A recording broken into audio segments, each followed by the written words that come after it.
Hello beauties and welcome back to my channel. Today's look is a DIY facial mask from bananas, lemon, and some syrup.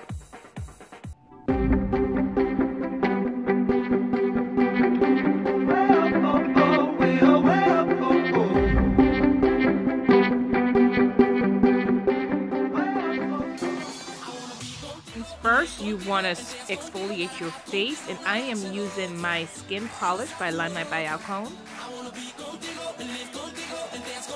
Next, just taking your banana, you want to cut it up into slices and place it into a bowl of your choice.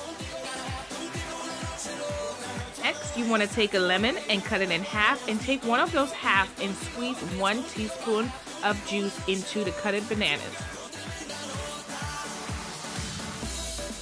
From there, you want to take a 1 teaspoon of syrup. This recipe called for honey, but I didn't have any. And then you want to mash up everything together and then apply to your face evenly all over your face until it's coated. Stay for 15 minutes and then wipe off with a warm towel cloth. I had my skin feel really smooth and soft. Really hope you guys liked it. Let me know how yours did.